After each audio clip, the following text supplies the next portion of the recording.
for my last episode, I wound up in the middle of a tale that I was telling about having had an altercation with an ongoing acquaintance of mine who kept saying that he wanted to find a perfect person to marry, but somehow fate was terrible to him and he could never find the person he was looking for. He was doomed to be single for the rest of his life.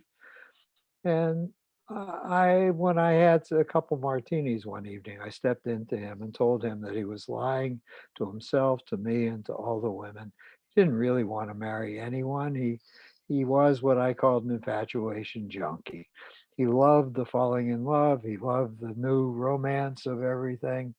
He loved the discovery of a new person. But as soon as it became real and there was tension, there was dissension, there are disagreements, there are flaws to be discovered, he would simply bail and he would be alone for a while and then move on to the next person. So from that, I started to get into what it means to try and make the effort to have a life partner and what the challenges are involved. And I like what I was writing last time, so I'm going to finish it. I went from him to more general considerations. And the last thing I touched on was the wisdom of the Greeks, who had more words than love than the single word we use in the English language to talk about love. And I'll pick up at that point. During the early years of my career, I also began to learn that for those of us who live in this nation, the challenges of creating and supporting intimate closeness with others is complicated because we are raised immersed in certain cultural teachings that fill us with myths that confuse us. The Greeks had three terms for different kinds of human warmth: eros for the yearning for sexual union, philia for an appreciation of and respect for the personhood of the other and the wonderful benefits that flow to both persons by their mutual participation in a relationship, and agape, a caring that arises because it is based upon the commitment of a selfless decision. It entails the altruistic choice to seek someone else's well being proactively, even if there are uncertain or unspoken prospects of reciprocation or benefit. Unfortunately, in our culture, we are not practiced in identifying our thoughts and feelings in such a way. We conflate what the Greeks typically saw as separate and other important forms of caring and responsiveness as well into a single word, love, and thereby confuse ourselves and the clients with whom we interact. I will address this more fully below. But we have not only lost the wisdom of the Greeks, an array of beliefs about relationships that we absorb in our quote modern unquote culture create real difficulties for all of us in building, understanding, and managing human connection. First, our dominant culture still teaches that for those reaching adulthood, one of the most important exemplars defining having achieved a proper maturity is the willingness and a readiness to enter into the institution of marriage. All who grow up are indeed expected to embrace marriage, and those who do not do so are stigmatized and treated as if their behavior remaining single is a sign of serious mental aberration, of secret homosexuality, or at minimum, at least represents a kind of stunted, deviant development or eccentricity that ought to be overcome. This continuing belief about, quote, the importance of getting married, close quote, is a good example of phenomenon that the cultural anthropologists refer to as, quote, cultural lag, unquote. Sometimes what is changing and how a particular culture is organized is not recognized by its members for quite a long time. Anthropologists have long noted that in times of cultural change, it often takes the passing of three or four generations before the consciousness of the culture's members and the values they embrace come to catch up with and come into congruence with how existences are actually being structured as the lives of the members of the culture evolve. So let me take note of what are the statistics in this nation. We are so busy worrying about what, quote, ought to be, close quotes, that we have failed to look at what is. So here is what is. At this point in time, more adult Americans are living unpaired than are engaged in a willingness to join with a significant other. Just as birth rates are also declining, so the general willingness among the populace to build a lifelong partnership with a fellow human has just kept decaying year by year for quite a long time now.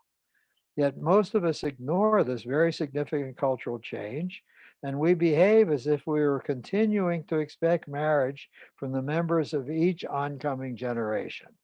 We act dismayed, almost scolding, with individuals who do not marry. Given how we continue to stigmatize the single life for those of marrying age, here in the 21st century, it would take a lot of courage and a great deal of integrity for any of us to announce something like, quote, I'm not interested in marrying. The institution doesn't suit me. I'll have friends when I want some company. I can and will have some others when I need some sexual companionship. But I want my own residence, my own space, my own solitude. And I don't want to constantly be burdened with the needs, the responsiveness, the commentary, and the lamentations of another human being almost all the time. James, my friend, certainly lacked the courage to announce any such thing, and I wound up clumsily chastising him for his unwillingness to be straightforward. I also have had a chance to reflect a great deal more about how terribly we have conflated so much into the word, quote, love, unquote. In our culture, we have been and are continuing to create generations of men who find it almost overwhelmingly difficult to say, I love you. The announcement has come to mean if I say I love you, it means that I'm going to marry you. In so marrying, I'm also making a lifelong commitment to you. In addition, I'm going to be faithful to you and forever loving anyone else and forever not loving anyone else for the rest of my life, except perhaps children we may have. And men dread saying, I love you, because each feels that unless he is ready enthusiastically to embrace all parts of these avowals, he cannot properly and fully speak of love. But the elements we erroneously merge together are totally severable.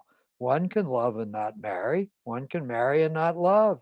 One can marry, love, and not enact fidelity. The high divorce rates in the country reveal, too, that only a minority of marriages last for the span of a lifetime. In addition to these complexities, I believe we ought to do even better than the Greeks and create an English vocabulary that more aptly captures the complexity of the array of possible bonds that grow between humans as we create them in the modern era. Even the English translation of the three different word concepts the Greeks used are not sufficient to capture the diversity of connections between two people as we are currently constructing these connections. Here are the most problematic terms used frequently in this culture to label the nature of two forms of possible human relatedness we establish and pursue: falling in love or being smitten. Being smitten is the sudden, glorious, joyous rush of anticipation on meeting a certain stranger whose appearance and manner on first encounter stir a racing heart, sweaty palms, yearning in the loins, great approach avoidance, ambivalence, a sense that we may be in the presence of, quote, the one, close quotes, who is waiting to embrace us perfectly. It is such a wonderful human experience. Everyone should have at least 17 such infatuations over a lifetime. When in the grip of the state, life seems radiant and joyous, if not absolutely perfect. Yet, for the reasons I am about to specify, I prefer to call this state infatuation and not love. Or sometimes I even use the word employed by various sociologists and call it limerence. The state of fatuation is always based on unreality.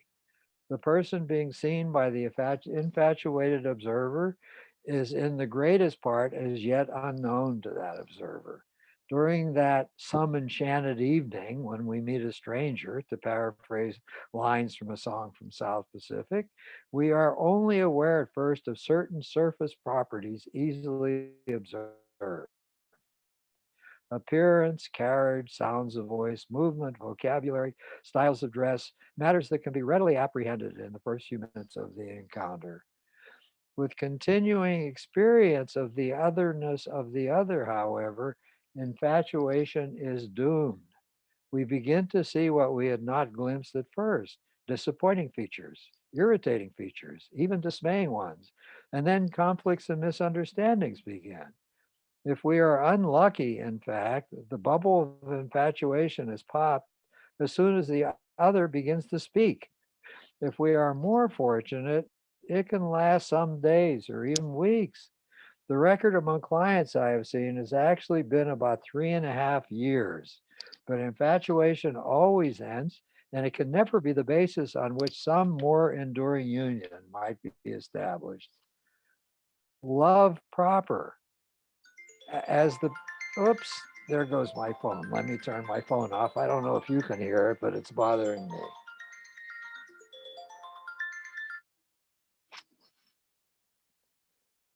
Let me comment on love proper.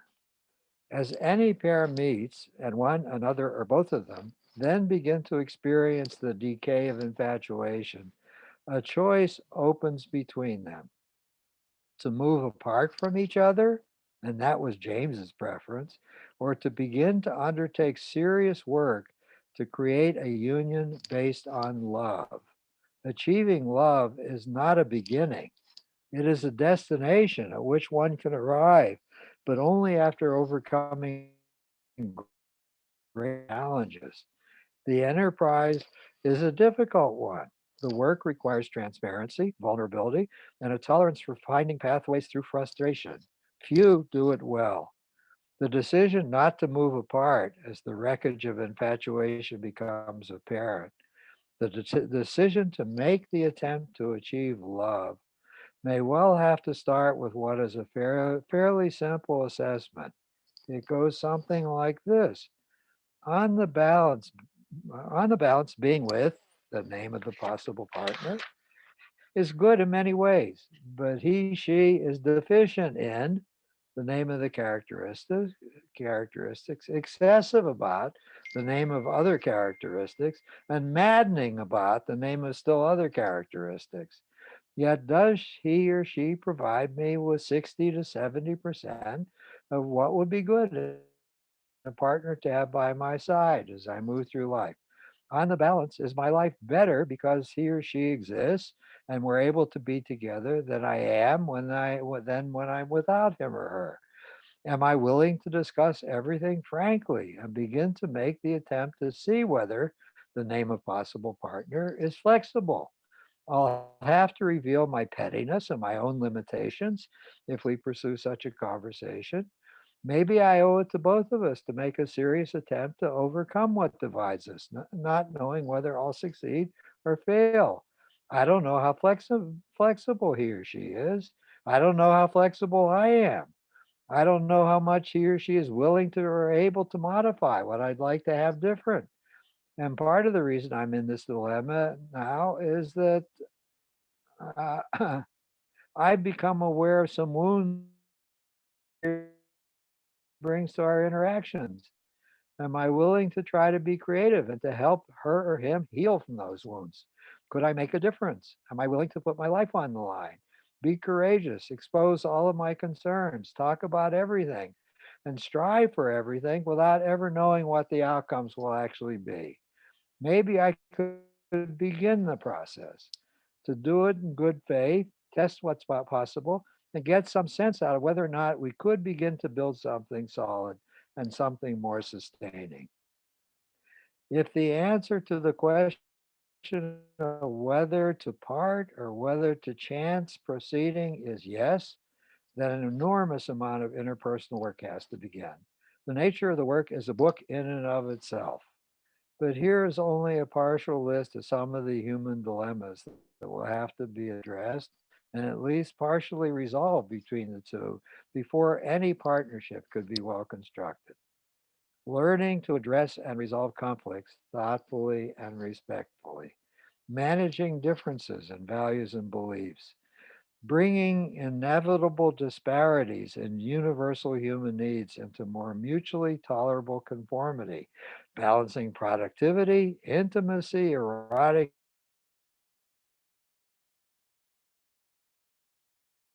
whom the preferred balance between those things will always be devilishly otherwise. Daring to reveal everything and to hold back nothing from one stream of consciousness in sharing with the partner. Developing working rituals for decision making. Who makes the final decisions about what kinds of disputed contents when both cannot come to consensus? Negotiating a non exploitative distribution of responsibilities for all, the various support activities that must be done to make lives possible. Learning to exist in and be responsible for caretaking a shared common space. Developing a plan for coping with and structuring the nature of relationships with others, relatives, friends, colleagues, and eventually children who may be created. Fashioning rituals for the use of precious leisure time. Melding finances and agreeing to a shared budget. Unfortunately, those who do seek a sustaining partnership have had little or no education in how to address most of the topics I've just set up. Whatever wisdom has been accumulated by the two risking the building of a partnership most often has come from committing earlier blunders blindly and perhaps learning something from them, or not. The rest has been gained by observing the behavior of others, either in real life, in the media, in motion pictures, or in novels. And for a large number of us, a sufficiency of good role models has not been available.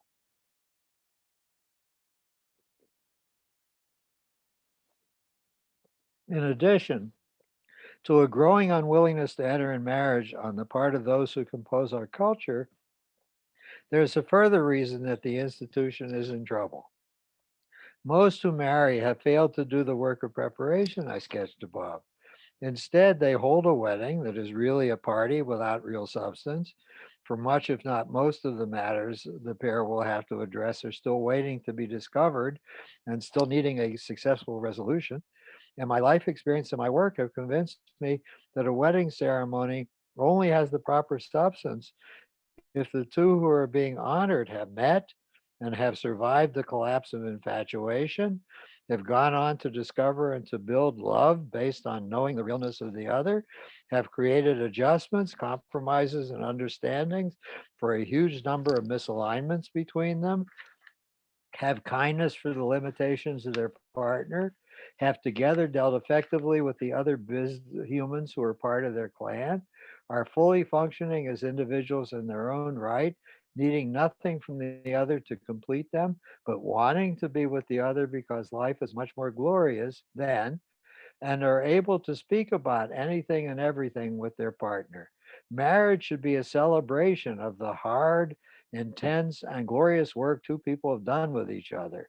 Their having arrived at supportive ways to be together and their desire to participate in a ritual that is a public recognition of what is already a special human triumph that they have achieved.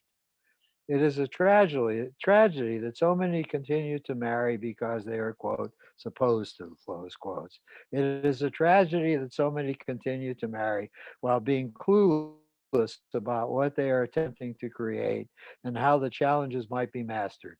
It is a tragedy that so many marry knowing that so many painful difficulties still exist, but there is either a potential for something better or that which has been agonizing will magically somehow go away once the marriage party has been held. I close my memories of my encounter with James and the musings it has stirred in me by asserting that for many, maybe most, Marriage is not a necessary destination upon reaching the era of maturity. It is a challenge. It is an acquired taste. And if anyone is interested in its possibilities, I want to write that the hard work does not end when the partnership has been reasonably well crafted. As does any garden, it requires ongoing maintenance and periodic heavy lifting and challenging effort. I once said to Hermine, being with you is my second full time career. For me, it is worth the effort. For both of my careers, being a psychologist and being a married man, feel like marvelous challenges and intense cauldrons in which growth and change are ongoing. And I can find wisdom if I keep showing up and embracing the difficult complexities of both.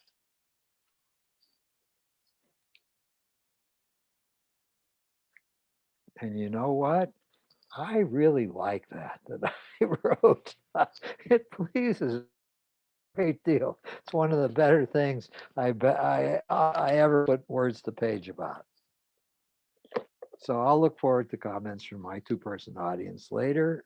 And if anybody who's watching this periodically wants to post something on my on the YouTube site, that would be fine too. I would enjoy that. Well, as you can tell, we have been moving steadily through the lifespan, the individual lifespan, and the family lifespan towards later years. And I want to now resume taking up some thoughts about both of those, both the individual life cycle and the family life cycle. So let me do some screen sharing again. I think I'm still getting more and more proficient at this. I will get this one. I will share. I will bring it into the center of the screen.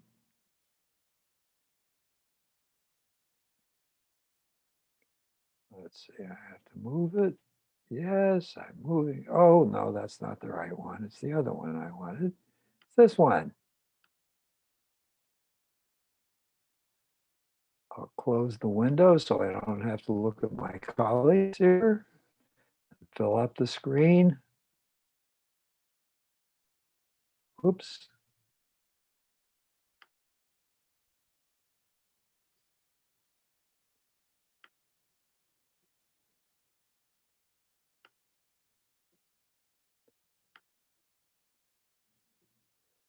I'll get it all on one. Ah, there we are. We have previously gone through stages 1, 2, and 3, and 4. Now we are arriving at stage 5.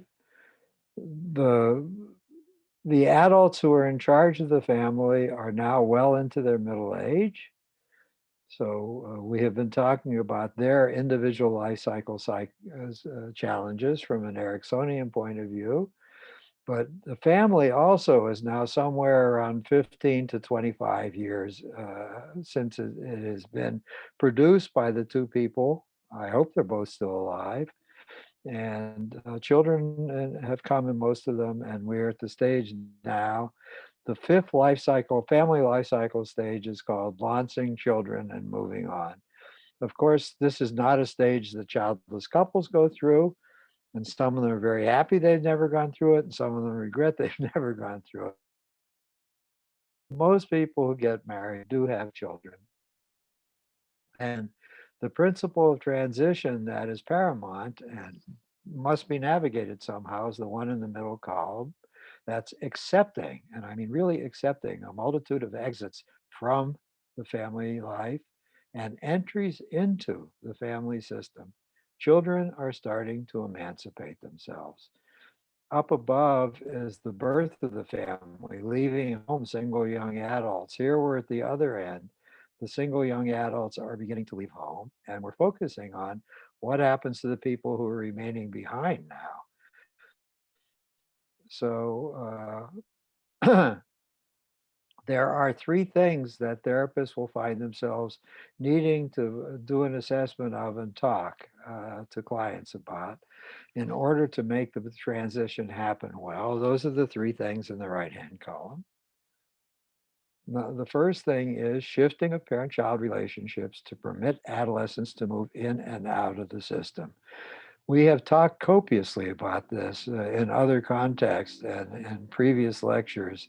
There is a tendency, both on the part of the children who are leaving home, to try to remain dependent and not take the responsibility for taking full charge of their lives into their own hands. And there's a tendency on the part of the parents to want to continue to parent them, even if the umbilical cord is stretched out of the house and into some other residence. The parents still feel very justified in trying to write the script of the life of the children who have been leaving and to stay in charge of them and to keep the dominant, deferent relationship going.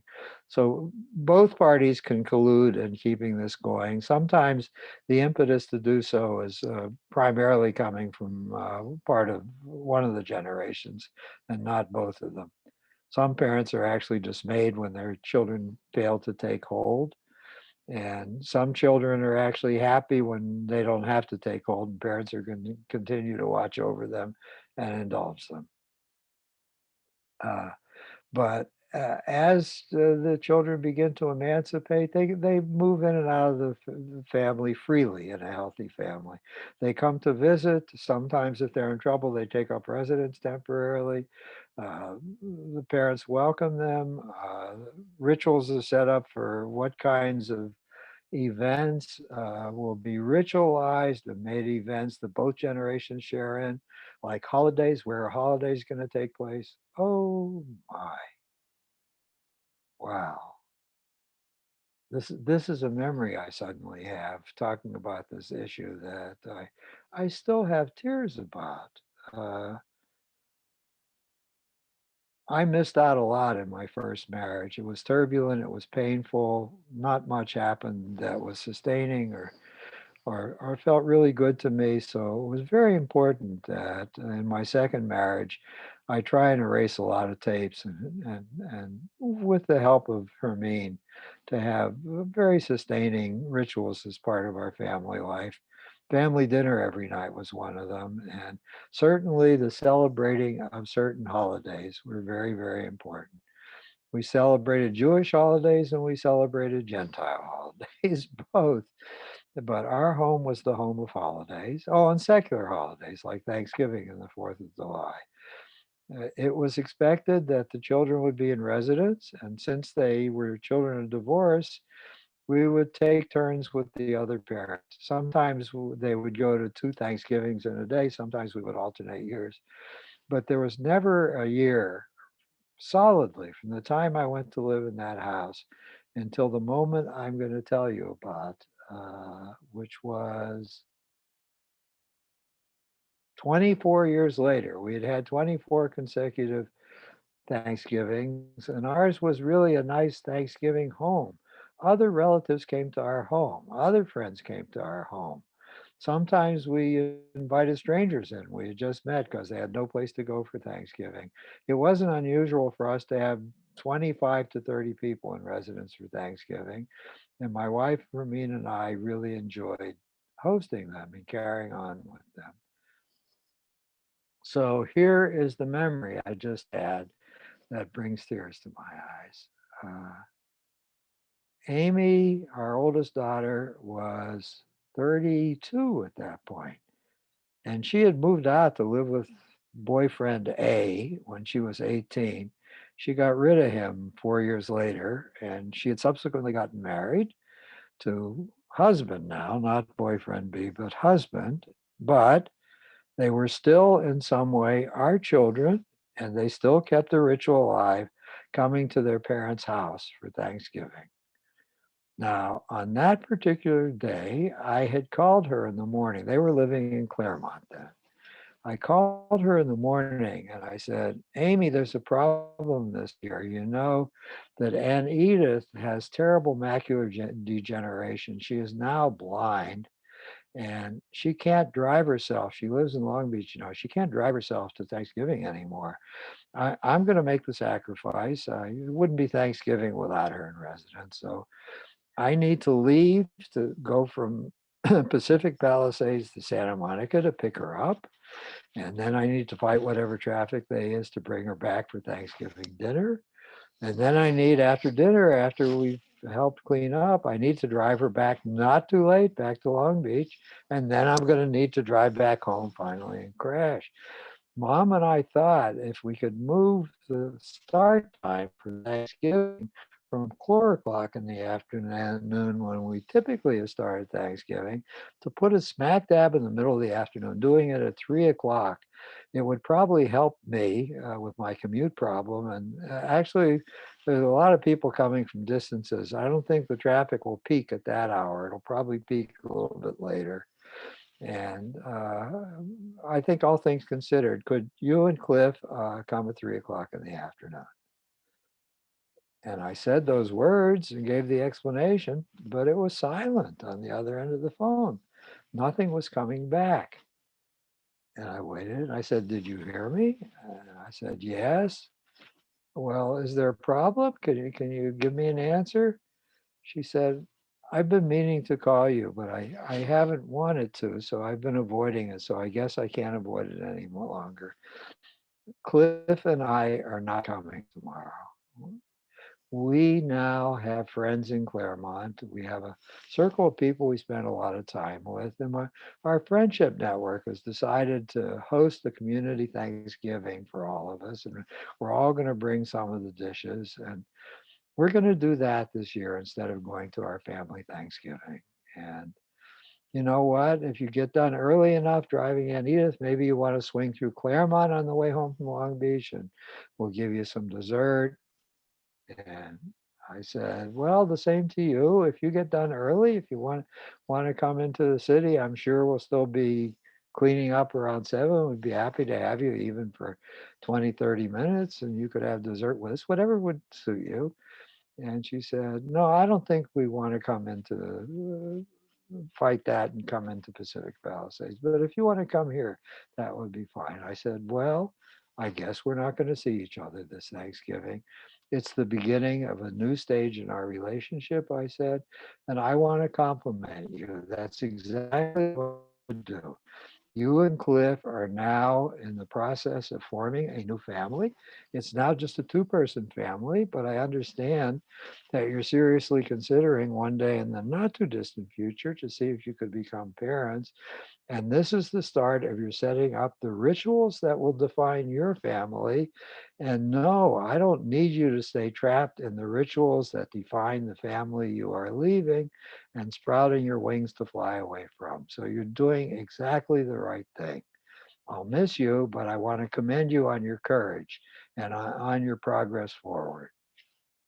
Secretly, I wanted to kill her. I wanted to scream. I wanted to cry. I wasn't ready for it. I was shocked. It hurt. It hurt like hell. I was going to miss her terribly. And the ritual was now broken. It was never going to be the same.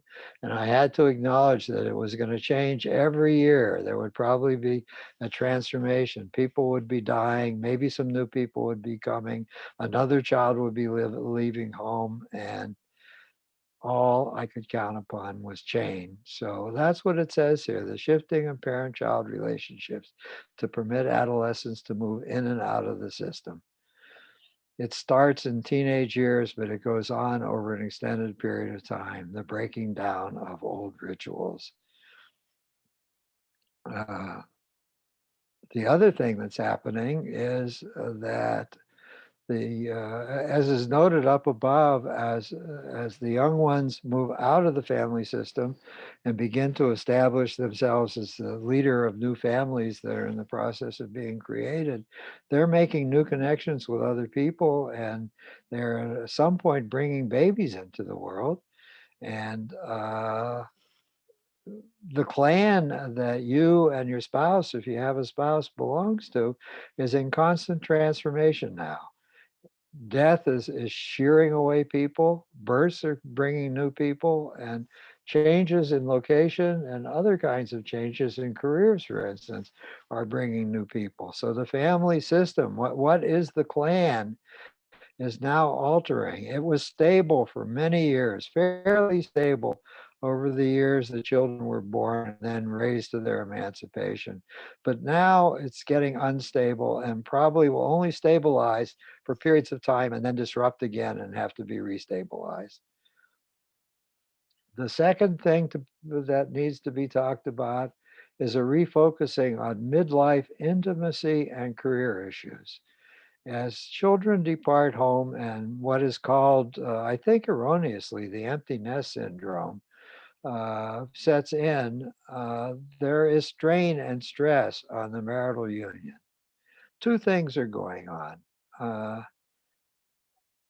the empty nest syndrome is only terribly painful for a certain portion of parents, mainly traditional stay at home mothers who have not much going on in the world. They may do a little bit of charity work or a little bit of volunteer work, or they may be a teacher's aide a few hours a week, or may donate time to the library, but their whole focus has been on the raising of the children.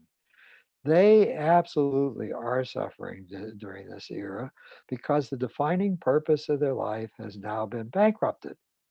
And they're stuck with having to identify and grow a new purpose. Or the obverse of that is they struggle to hang on and not give up parenting as the prime purpose of their life. They want to be involved always in the affairs of the children, and they want to keep scripting the affairs of the children rather than shifting focus. At the same time, whoever has been out in the workforce has already been out in the workforce at about the age the children are growing up and leaving home for somewhere around a quarter of a century.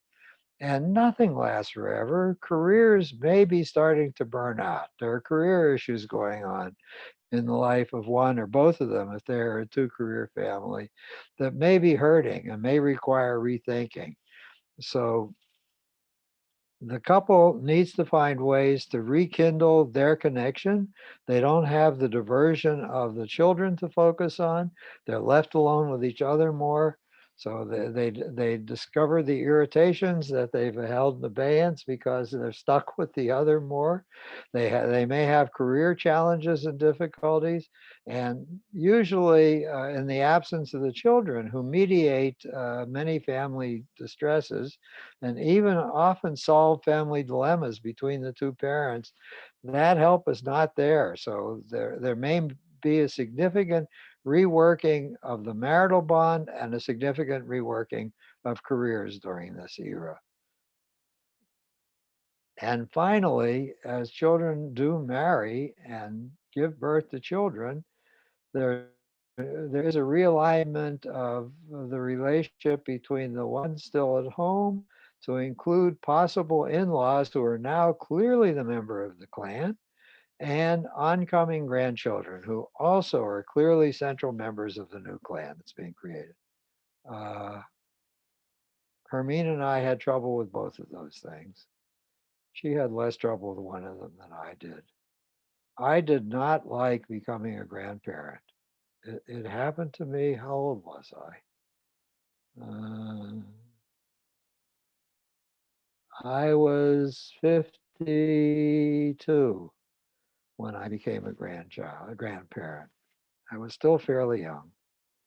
Uh, our oldest, Amy, the one who had gotten out of the house at 18, came home. I may have told this story. I don't remember if I have. I'll tell it again anyhow. Uh, she came in from Claremont. She was living in Claremont then still. And she came in, she had a potential landscaping contract. She was doing a bid on a very wealthy family, big palatial home in Pacific Palisades. We still lived there at that point, and she was going to stop by after she took a tour of the property and made a bid on what it would cost her to draw plans and what she thought, some beginning ideas of what would be interesting by way of landscaping the property. And she arrived soon after in the early afternoon. She'd been there for a few hours working with the woman of the house, brainstorming together. And to me, her mother wasn't home when she dropped by. I have such exciting news. And I thought, oh, wonderful. It went very well at this audition she was holding to do landscaping work. She's probably got the prospects of a very, very handsome and a very expensive project she'll be doing. She'll get a nice commission and a nice fee. How wonderful. And I said, I guess you're excited about the home you just went to see. She said, oh, yeah.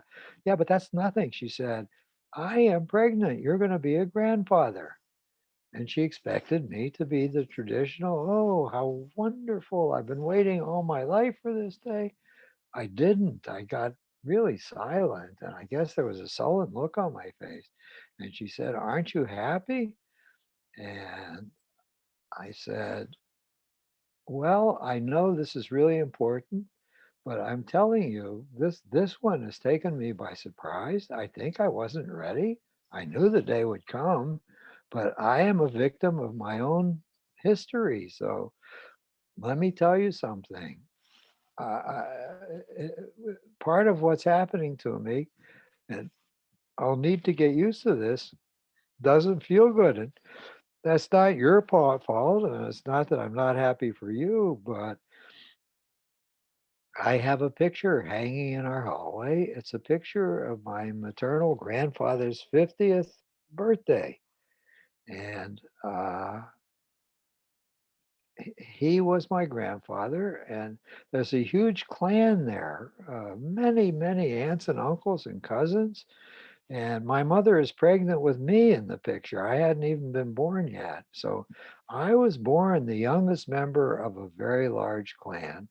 And by the time I was reasonably well into the years of my maturity, most of the people who were in that picture started dying off. All my grandparents were dead, and my father had died, and two of his brothers had died. And for me, being a grandparent means being in God's waiting room. Uh, a grandparent is somebody in a board and care facility. A grandparent is somebody with a life-threatening disease that's going to result in death fairly soon. I feel young. I feel alive. I don't want to be ushered into God's waiting room. Uh, I know my mother became a grandmother at age 36. That kind of craziness happened in my generation, but it doesn't seem to happen that often anymore. I think 52 feels very young for me to become a grandfather. So I promise you, I will do whatever work I can to be happy by the time the baby arrives. I'm sure I'll love the baby as much as any grandparent does, but you'll have to forgive me, and I have work to be done. This is really important work. I'm not in God's waiting room. Oh, and I'll tell you this, Amy, you know I don't have any biological children. I have two adopted children, and I have you and your sister who I raised as stepchildren. And I haven't been sure that I don't want to have biological children yet. Sometimes I think I'm going to make a donation to a sperm bank so I can still have my own children. I don't know if I'm ready to give up being in the parents' generation so I can join the grandparents' generation. That's silly daydream still boils in me some of the time. So I haven't surrendered it fully yet. I'm sorry you have a stepfather here who is causing you such difficulty when you're in simple joy today. I'm sorry I'm complicating your life. The other problem we had, oh, my wife was fine with becoming a grandparent. She didn't mind that at all. And her grandparents lived much longer than mine. So the connotation of imminent death was not on her mind at all. We also inherited two families, the families of our sons-in-law, and they caused a lot of trouble. We were civil and pleasant. We were formal with them. We saw them at ceremonial occasions. We tried to and be nice to them when they visited Southern California. We tried as best as possible to make nice small talk, but Both of them we found really unpleasant human beings. They had been bad parents to their own children, and they continued being bad own parents to their own children. One of them, the couple, both of them got drunk frequently every time they came to be with us. So we did quote the right thing with them, but it was joyless. And my clan now contained people did not look forward to having to spend time with or be with. So all of this has to be worked through somehow during this developmental era. I will pause. I will save the next one for another time, but I'm now going to go back to individual life cycle stages. So I know I need to stop sharing. I need to do share screening again, and I need to find the other document, and I need to share it, and it should be behind this one. Oops.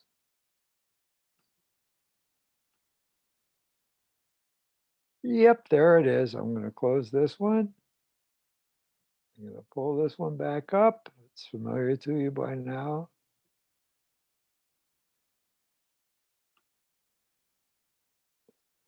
Okay, I'm back to Erickson's life cycle stages, and we're back to real Ericksonian ones, not the two that my graduate students and I inserted in his among his eight, what had been his traditional eight.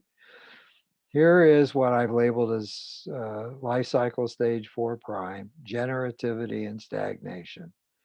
The first three in the era of, oops, first three in the era of participation that comes after emancipation come on in relatively quick succession from late adolescence, early adulthood on up until age about 45.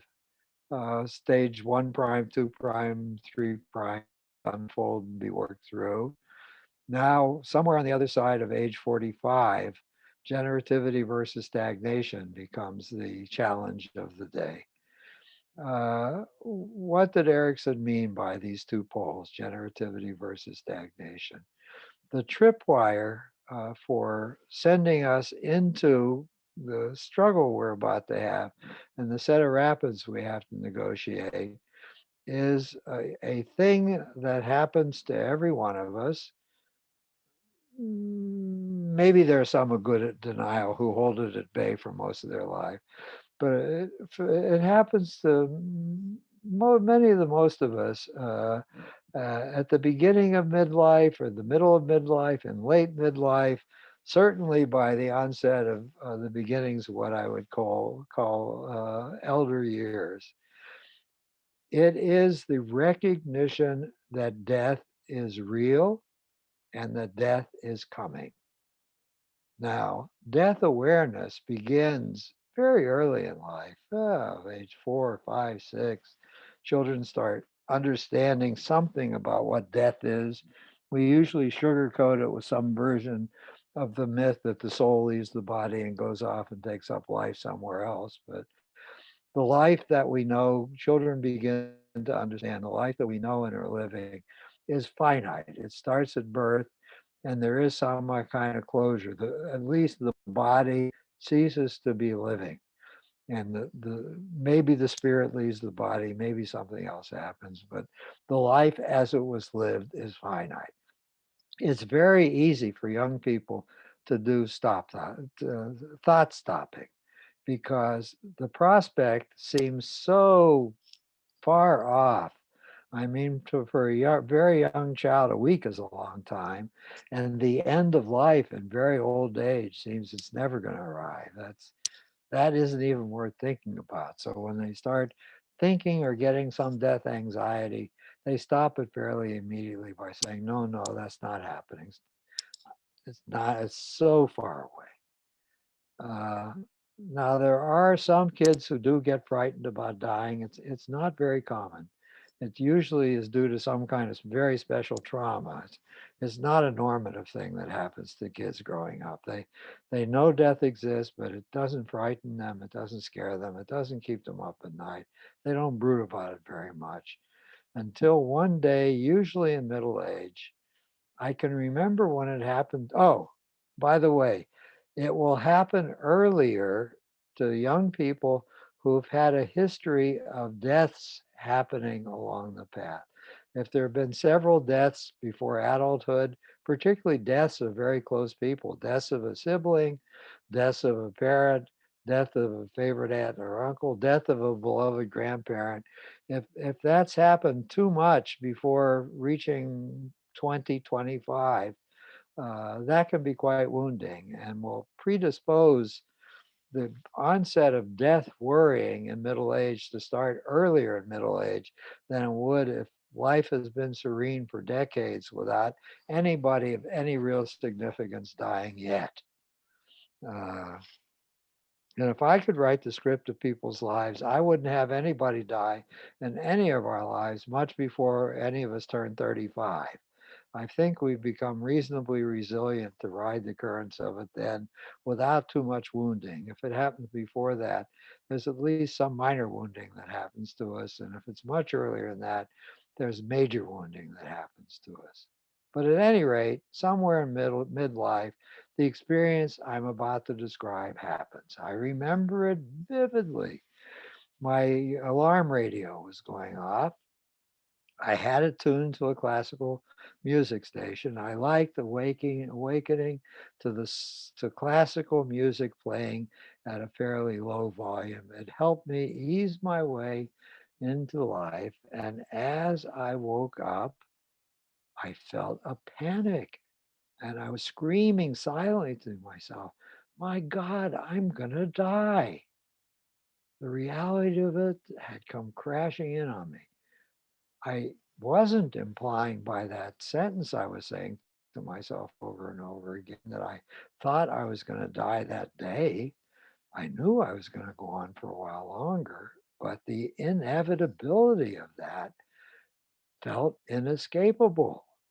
I was on the moving sidewalk carrying me there. I didn't know for how far the sidewalk would yet go before I fell off of it, but it was coming and the sidewalk was moving. And it was scary as shit. I had little mini panics all that day, and I continue to frequently. Uh,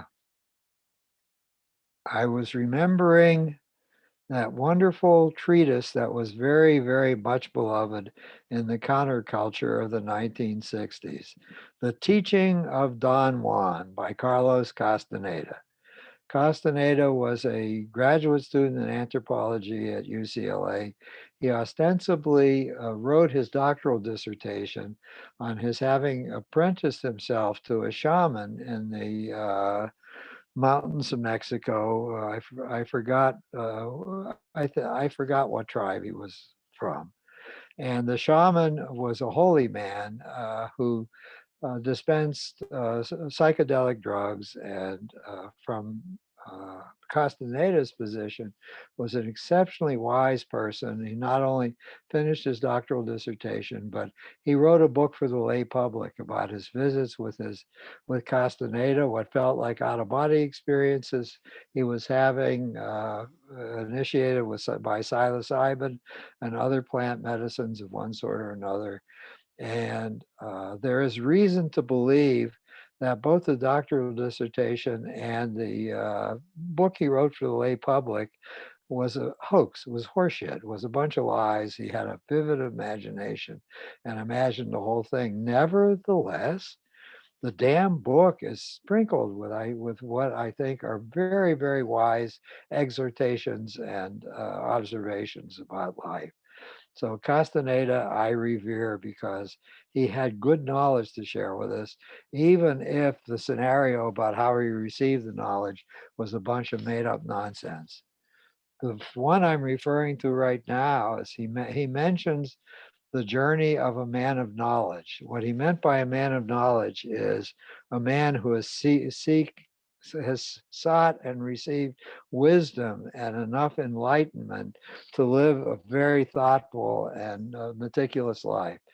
And he says of the man of knowledge, at some point in his life as he matures, death, who's been a distant companion waiting for him on some horizon, now comes to stand by his shoulder and walks stride for stride with him everywhere he goes for every moment of the rest of his life. And that day, when I listened to the clock radio go off, I was catapulted into having death, my distant enemy, come to stand by my shoulder and go with me side by side every step for the rest of my life. And death is still my constant companion. What happens during the interval of generativity versus stagnation is there is a growing hunger to find an immortality project. Uh, this is what Erickson talks about, and there's some other writers that I think I will get around to in my next week's presentation.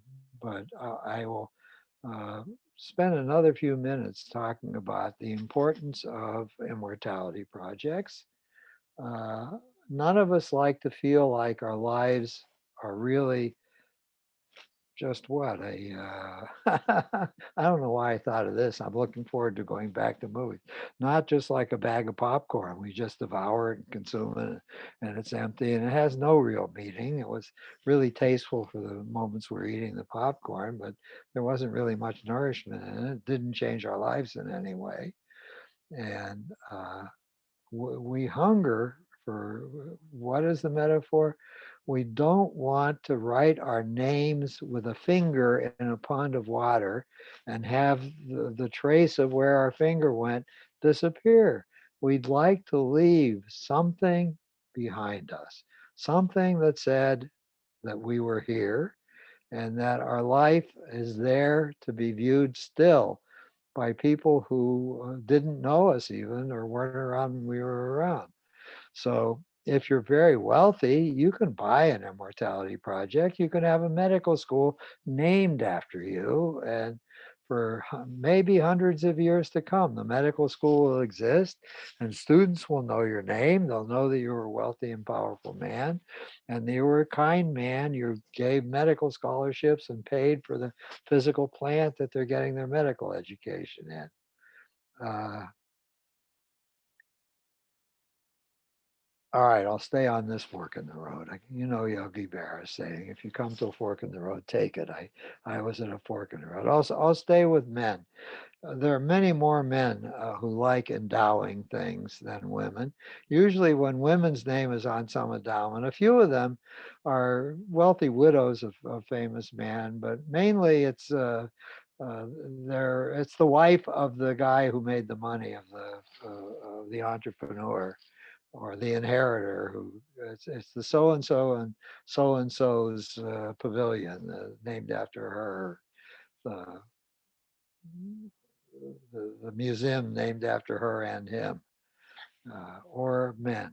So there's been empirical research done on hunger for immortality projects, and it turns out men are more driven to do that. They want to leave a trace more than women do. And the sociologists who have done the literature suggest that women, whether they exercise it or not, feel connected to the ongoing stream of consciousness in the world because as our ancient forebears so well knew, women create life in their womb. They have available to them very easily, if they just fornicate at the right time of month, they have a wonderful immortality project that they have nurtured, that's grown inside of them, and that they alone spit out into the world to live and to carry on after they're no longer here. So I think I will stop. Oh, one more thing about men. Even men who are not wealthy move into during this era of midlife, they move into even more fully than they did in pre-prime. They move into wanting to do some kind of good works in the community, and they move into wanting to mentor other people. If they have grandchildren, they love telling children stories of their lives. They love doing skill teaching for their grandchildren. In the workplace, the older workers love taking the newbies and passing on to them wisdom they've accumulated about how to do jobs more effectively and more creatively. And all of us then finally circle around some idea that allows us to think, some consciousness of what we believe, what we stood for, who we were, why we mattered, has been embedded in the minds of people who will stick around after us. And this whole crazy thing I'm doing on YouTube is my attempt to remain generative, to stay connected with moving whatever is my substance onward so it continues to generate. So it's like seeds planted elsewhere and others who will take up after me and be affected by the fact that my life exists and has existed and will continue to exist, if only in memory or in some products that I will leave behind. Those who fail to connect with and move past their fear of dying and into some way to transcend death, and I think that's the only way we really transcend death. They begin to stagnate. They get into a chronic depression and they're in trouble.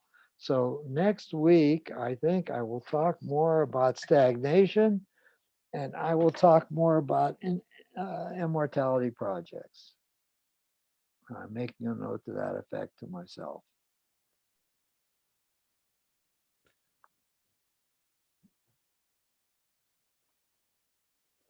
All right. So let me come out of screen sharing.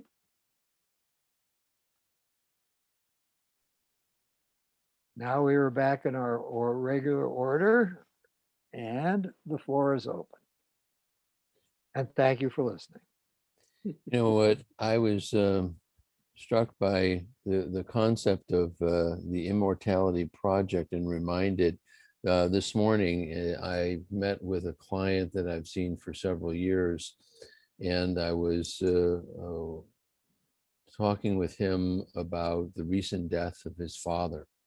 Uh-huh. And he was there at the hospital. This was about less than a month ago when his father took his last breath. And I was very supportive and comforting and inquiring as to kind of how he experienced this and his emotional and practical reactions and him having to take care of the family. One of the things that I probably didn't ask him yet, which I will for the next time, which is what was the meaning of your father in your life? Mm-hmm. And I thought that that was sort of like very important, but I had not I haven't touched on that yet. But Good. Maybe I gave you something else to touch on too. How old is he about? he's in his like late 30s. Oh no, you don't need to talk about his immortality project yet. Well, but not for him, but in terms of like his What pieces of feeling. his father is he taking away with him? Exactly. Yeah. Right. Yeah. And that's, You could ask him what he thinks his father wanted to be most remembered for or yeah, about. yeah, exactly, exactly. Very nice. Yeah. I'm glad he's young enough that he doesn't have to get terrified about his own death yet. No, yeah, no, he has young children as well. Yeah. Anything else? Going back to the beginning when you were talking about the different types of love, Yeah. and I guess I find when I'm working with clients, a lot of times what kept flashing into my mind was that Yalom book, Love's Executioner. Yes. Sometimes I think as therapists, maybe the word executioner is a bit much, but we are the limerence, the limerence executioner, or the person who kind of gives people that inoculation to a possible reality that's coming when, Yes. when the baby is actually born or things like that. I don't think we often, Yalom was called upon that time because the woman, if I remember, was obsessively preoccupied with how perfect life could be if she could only get closer to the object of her desire. Yeah. And he wanted to shatter that for her, but uh, most of us who proceed and do start making a connection with somebody don't need any external force to shatter what's going to happen to us.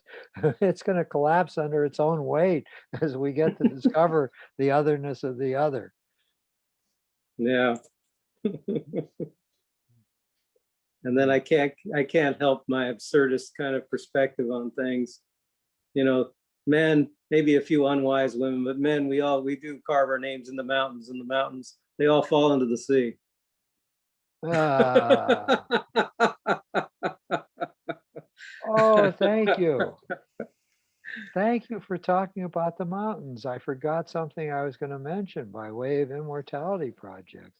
There is a wonderful tradition on the part of the members of the Sierra Club, and that is uh, when you take a trail, most of the trails that fan out across the Sierra have forks. One fork goes to a certain lake, and if you take the other fork, it goes to another lake. It is a tradition that the hiker goes and finds a small pebble or a rock and puts it right where the fork is to say, I came by here. Here's a mark that I am leaving on the landscape. Nice. That's a wonderful metaphor for moving along the path of life, and periodically when there are branches to mark, here's the fork I took on this branch. Mhm. Arthur, what's your thought about the work of the relationship, the work of the marriage? Is it something that one has to be kind of like entirely conscious about? Or is it something that can be kind of like inherent and natural between a couple?